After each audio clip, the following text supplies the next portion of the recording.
Saya tidak peduli siapapun Anda. Anda pernah bermaksiat, Anda pernah berbuat salah. Kita manusia yang tidak luput dari dosa. Tapi saya ingin berikan tawaran dari Al-Quranul Karim. Quran surah keempat An-Nisa ayat 100, posisi paling kiri sebelah bawah. Pernah ada orang berbuat maksiat yang tak terlukiskan. Ada seorang yang pernah bunuh orang. Bunuhnya bukan 1, 2, 100 orang. Tak terlukiskan bilangannya. Kriminalitas tidak perlu diukur karena Anda akan lelah menghitungnya. Ketika Allah berkenan memberikan hidayah kepadanya, Masya Allah. Dan hidayah selalu terbuka pada siapapun sepanjang ia mau mengambilnya sebelum nyawa sampai di kerongkongannya. Tiba-tiba datang ia pada seorang alim dan berkata, saya ingin berubah. Alim ini kemudian menyampaikan pada orang dimaksud, Anda bukan berarti tidak bisa menjadi orang baik. Hanya Anda tinggal di lingkungan yang tidak mendukung Anda jadi baik. Keluarlah dulu dari tempat itu. Pergilah ke majlis ilmu si fulan, tempatnya ada di sana. Datang ke sana, belajarlah, dan Allah akan bimbing Anda berubah dari keburukan menjadi orang yang terbaik. Didengarlah nasihat alim ini. Berangkatlah orang dimaksud, menempuh perjalanannya. Tiba-tiba Masya Allah, belum sampai ke tujuan, di pertengahan jalan, konon disebutkan lebih sejengkal, tiba-tiba maut datang menjemputnya. Thumma yudrikul maut. Apa yang terjadi? Langkahnya dihitung sebagai ibadah. Dalam terapnya dia beristighfar, tobat kepada Allah subhanahu wa ta'ala. Taubat yang menghadirkan cinta Allah subhanahu wa ta'ala. Quran surah kedua ayat 222 di ujung ayatnya. Innallaha yuhibbut tawwabin. Allah mencintai orang-orang taubat. Dan cinta Allah menghadirkan ampunan bagi seluruh dosanya. Quran surah ketiga Ali Imran ayat 31, paling kiri sebelah atas. Qul in kuntum tuhibbunallaha fattabi'uni yuhibbukumullah. Allah cintai orang yang mau taat pada Rasulnya. Lihat, ketika Allah mencintai seorang hamba, wa yaghfir lakum dzunubakum, Allah ampuni seluruh dosa-dosanya. Derap langkahnya menghadirkan istighfar, taubatnya menghadirkan cinta Allah menghadirkan seluruh ampunan bagi dosa-dosa yang ia miliki.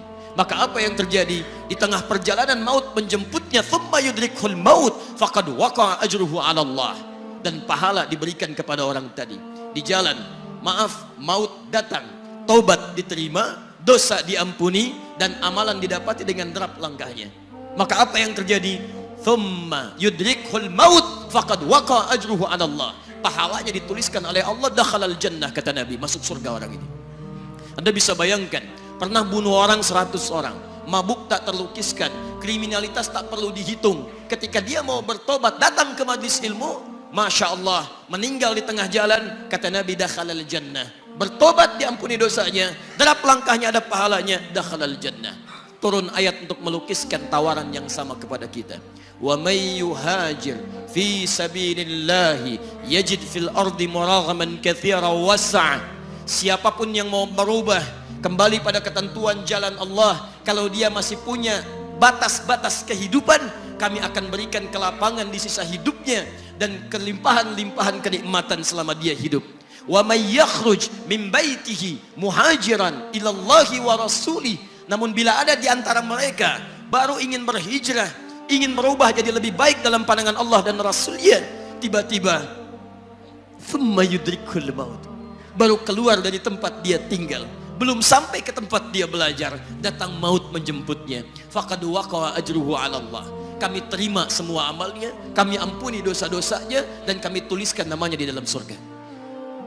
Bila 100 orang saja yang pernah dibunuh oleh orang ini, pernah bunuh 100 orang, mabuk tak terlukiskan, kriminalitas tak terhitung, mau berangkat ke majlis ilmu, tak sampai ke majlisnya, meninggal dia, bisa masuk surga. Masa Anda yang tidak pernah bunuh orang? Ada yang pernah bunuh orang di sini?